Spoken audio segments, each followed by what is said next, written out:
kami berdua berada dalam Majlis Pimpinan Tertinggi Bersatu. Mesyuarat tergempar yang dipanggil pada minit yang terakhir pada hari Ahad. Saya nak terangkan di sini seterang-terang mungkin. Dan kalau saya salah, boleh ambil tindakan mahkamah atau undang-undang. Saya akan gunakan tarikh, masa, siapa yang hadir supaya perkara ini dapat disahkan. Pada hari Jumaat, sebelum mesyuarat Majlis Presiden Pakatan Harapan yang terakhir, pada pukul 3 petang, bertempat di Yayasan Bohari, ada perjumpaan Biro Politik Parti Pribumi Bersatu Malaysia. Dihadiri oleh Tun Dr. Mahathir, Tan Sri Muhyiddin Yassin, Datuk Seri Mukhris Mahathir, saya, Datuk Marzuki, Ketua Penerangan Razi Jidin dan bersama dengan Bendahari, Datuk Saleh Bajuri. Dalam pertemuan tersebut, kita dimaklumkan oleh Tan Sri Muhyiddin Yassin dan juga oleh Datuk Seri Azmin Ali yang diwakili oleh Dr. Razi Jidin yang pada masa tersebut merupakan Timbalan Menteri Ekonomi, Timbalan Menteri kepada Azmin Ali, bahawa pada malam ini, kerana malam tersebut akan ada Majlis Presiden Pakatan Harapan, Tun akan diasak dan didesak untuk letak jawatan serta-merta oleh pimpinan Pakatan Harapan. Desakan itu, jika tidak berjaya, akan didatangi dengan desakan untuk terus melantik Datuk Seri Anwar Ibrahim sebagai Timbalan Perdana Menteri dan untuk terus menentukan tarikh bukan saja selepas APEC tapi pada bulan Mei, contohnya 22 Mei, untuk Tun letak jawatan serta-merta. So apabila perkara itu dimaklumkan, pimpinan bersatu agak gusar dengan apa yang berlaku kerana tidak pernah ada perbincangan ini bersama dengan pimpinan Pakatan Harapan. Dan dikatakan oleh Tan Sri Muhyiddin dan Datuk Seri Azmin bahawa perkara ini telah pun disahkan dalam mesyuarat tertutup bersama dengan keadilan dan pada masa yang sama maklumat yang diterima oleh Tan Sri Muhyiddin Yassin. Sebelum perkara itu berlaku, Tan Sri membentangkan bahawa sebab itu ada keperluan untuk kita tidak lagi bersama dengan Pakatan Harapan, meninggalkan Pakatan Harapan dan untuk bersama dengan Perikatan Nasional. Tetapi Tun Dr. Mahathir berkata, sampai hari ini desakan-desakan seperti itu tidak berlaku. Kalau betul, kita tunggu dan lihat apa yang berlaku pada waktu malam. Sebab itu bila tibanya Majlis Presiden Pakatan Harapan, desakan-desakan ini tidak berlaku sama sekali. Kalian dah dengar audio klip yang dikeluarkan. Masuk-masuk mesyuarat, semua pimpinan tertinggi telah pun bersetuju bahawa Tun akan kekal sebagai Perdana Menteri. Sebab itu saya sendiri terkejut kerana sebelum mesyuarat tersebut, kita ditaklimatkan benda yang lain. Tun dihasut dengan maklumat yang salah, bahawa dia akan dijatuhkan. Dan sebab itu wujudnya keperluan untuk menjatuhkan kerajaan Pakatan Harapan dan menubuhkan kerajaan baru. Sebab itu selepas mesyuarat tersebut, kita adakan satu sidang media bersama yang turut dihadiri oleh Tan Sri Muhyiddin Yassin, duduk bersama. Dan sidang media tersebut menunjukkan kebersatuan kita. We were united and we were together. Dan kita rasa krisis itu tamat. Malangnya, pada hari Ahad, tiba-tiba kita mendapat maklumat akan ada MPT tergempar. Isu tidak dimaklumkan apa yang akan dibincangkan. Sebelum majlis mesyuarat pimpinan tertinggi pada hari Ahad dalam pukul 10.30, ada satu pre-council yang diadakan di antara Tun Dr. Mahathir, Tan Sri Muhyiddin Yassin, Datuk Seri Mukhris, Menteri Besar Perak, Faizal Azumu, saya, Syed Saddiq, Dr. Marzuki dengan Datuk Nadin dan Datuk Hamzah Zainuddin. Sebelum kita masuk ke Majlis Pimpinan Tertinggi Bersatu. Di situ Tun merayu lagi sekali. Tolong jangan buat perkara ini. Apa yang korang atau kalian katakan sebelum ini bahawa saya akan didesak untuk letak jawatan, bahawa saya akan ditikam dari belakang, tidak berlaku sama sekali. Kenapa masih ingin jatuhkan kerajaan mandat rakyat? So Tun dah tekankan. Dan pada mesyuarat tersebut itu sendiri, pre-council, Tun dah kata, sebab itu tidak ada keperluan untuk kita adakan mesyuarat tergempar Majlis Pimpinan Tertinggi. Sebab pre-council itu berada di pejabat pengurusi sebelah saja bilik mesyuarat MPT, di mana MPT telah pun berhimpun. So, apabila Tun katakan itu pada pre-council, akhirnya pimpinan semua bersetuju. Baiklah Tun, kita tidak lakukan. Tetapi apabila Tun suruh batalkan mesyuarat Majlis Pimpinan Tertinggi, Tan Sri kata jangan. Tak apa, kita maklumkan keputusan pre-council kita ke dalam mesyuarat Majlis Pimpinan Tertinggi. So, apabila Tun masuk, Tun mula berucap dalam 40 minit menerangkan kenapa. Sebab itu apabila ada orang yang leak audio ini, saya desak mereka kalau betul-betul jujur nak tahu niat sebenar, tolong leak semua klip audio itu, kerana kalian semua akan dengar Tun merayu dalam 40 minit pertama itu untuk kekal setia bersama dengan kerajaan mandat rakyat. Tun kata bahawa sebelum ini kamulah yang kata bahawa Tun akan didesak jawatan, bahawa Tun kena letak jawatan serta-merta, bahawa Tun akan didesak lakukan ABC. Tetapi dalam Majlis Presiden Pakatan Harapan, semua itu tidak sama sekali berlaku. Dan Tun merayu berkali-kali. Saya ada di dalam, sebab itu saya dengan Ulia kata, berapa kali lagi korang nak desak Tun? Tun kata sekurang-kurangnya 3 kali, sampai akhirnya dia berkata, jangan paksa saya gadai prinsip saya. Bila saya kata saya akan letak jawatan selepas IPEC, saya akan letak jawatan selepas IPEC. Sampai kali terakhir, dan ini merupakan pendedahan baru juga, dan kalau saya salah, boleh ambil tindakan undang-undang, dan saya berharap mereka yang ada audio klip penuh ini berani untuk dedahkan perkara ini. Kerana mesyuarat itu sangat panjang. Kerana Tun kata, jangan, ini tindakan yang teruk. Ya, saya kena akur kepada keputusan parti, tapi saya tidak bersetuju. Ini tindakan yang teruk. Mereka tak habis-habis kata, jangan risau Tun. Tun akan kekal sebagai Perdana Menteri, cuma akan tukar daripada Perdana Menteri Pakatan Harapan ke Perdana Menteri Perikatan Nasional.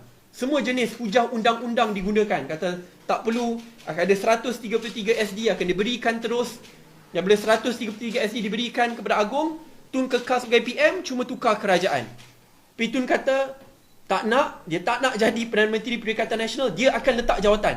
Dan dia kata tu berkali-kali. Tapi orang itu juga sama kata, tak Tun, jangan risau, you tak perlu letak jawatan pun. Dan bila sudah lama bermesyuarat, akhirnya Tan Sri Muhyiddin Yassin sendiri berkata bahawa, Tun, kalau kita tidak keluar daripada Pakatan Harapan sekarang, saya baru dapat mesej bahawa Datuk Seri Azmin Ali dan kumpulan ahli parlimennya akan keluar daripada Pakatan Harapan, with or without you. 13 ahli parlimen bersatu, yang dari UMNO menyertai bersatu, akan meninggalkan Pakatan Harapan with or without us. Dengan itu, kerajaan akan terbubar. Tangan Tun terikat. Sebab itu saya ingat dalam mesyuarat saya bersuara, saya kata ini merupakan salah satu ugutan. Belum apa-apa lagi, belum kita dikatakan ingin bekerjasama dengan UMNO Barisan Nasional, diugut oleh kawan kita sendiri.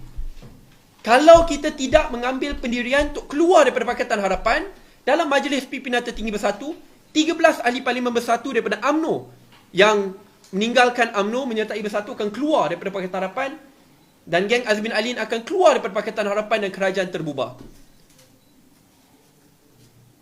Put yourself in Tun's shoes.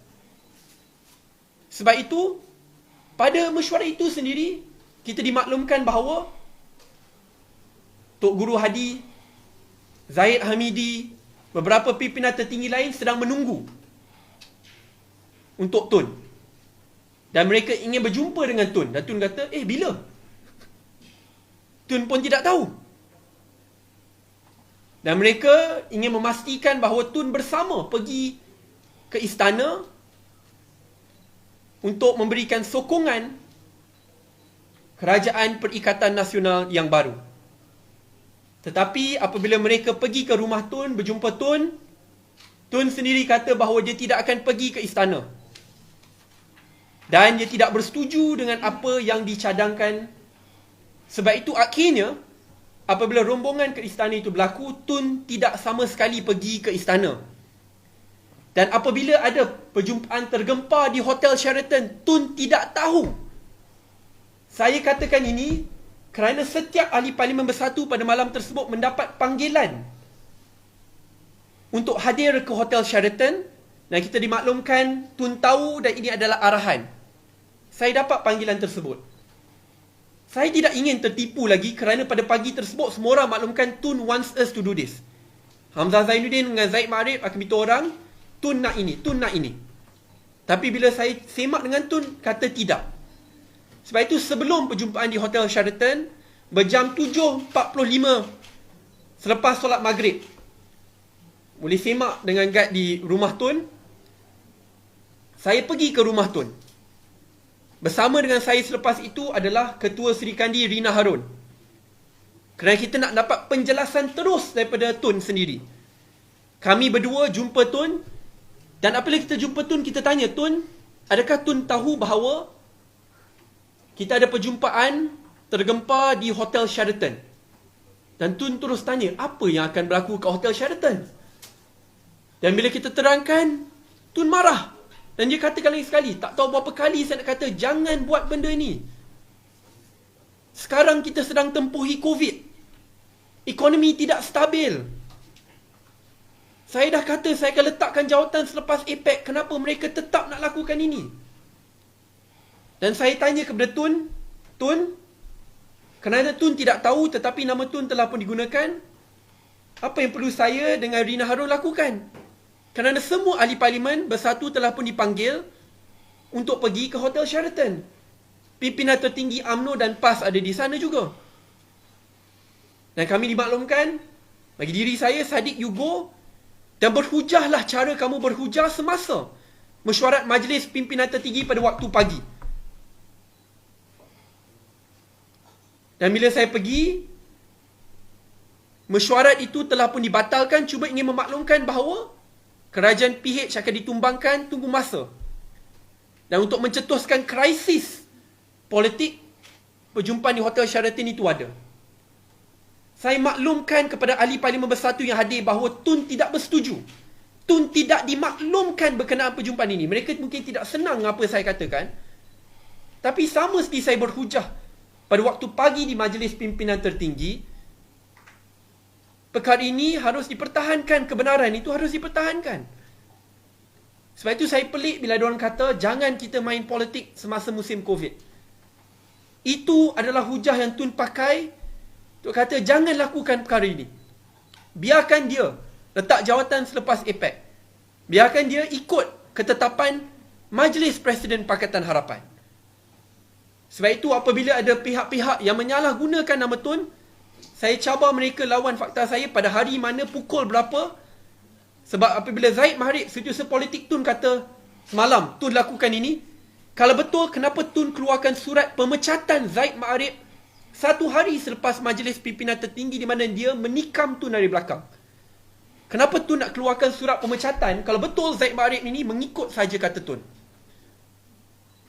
Realitinya, mereka ini menghasut Tun daripada awal bahawa Anwar akan lakukan undi tidak percaya. Bahawa Datuk Seri Anwar melalui Majlis Presiden akan mendesak Tun untuk letak jawatan serta-merta. Tetapi semua perkara itu tidak berlaku sama sekali. Tetapi mereka mengambil pendirian untuk meneruskan the scheme of things yang mereka nak buat with or without Tun Dr. Mahathir Mohamad. I want to put this on the record supaya semua orang tahu kenapa kemelut politik ini berlaku. Ini bukan kerana Tun Dr. Mahathir secara tiba-tiba meletakkan jawatan. Ia berlaku dan bermula daripada perancangan yang agak rapi sebelum itu. Dan apabila Tun tidak bersama, orang-orang ini berjumpa dengan Tan Sri supaya Tan Sri dapat mengepalai gerakan itu.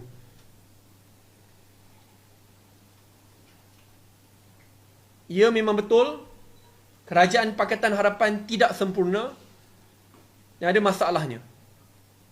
Tetapi pendirian kami, kalau betul kami tidak dapat berkhidmat kepada rakyat dan mengikut apa yang rakyat mahukan, biarlah kita dihukum di tangan rakyat sendiri di pilihan raya selepas tempoh masa 5 tahun. Dengan cara ini, yang jelas salah, menggunakan pintu belakang skimming, pembahagian ganimah untuk membelakangkan hak rakyat, ini salah. Tan Sri Muhyiddin Yassin kata banyak kali, kalau kita kekal dalam Pakatan Harapan, kita akan kalah tersungkur pada pilihan raya yang akan datang. Saya jawab, lebih baik kita kalah tersungkur di tangan rakyat daripada dilihat bersekongkol dengan mereka yang bergelumang dengan rasuah dan akhirnya ditikam pada minit-minit terakhir. Let us lose in the hands of the people, or at least try winning. Terima kasih.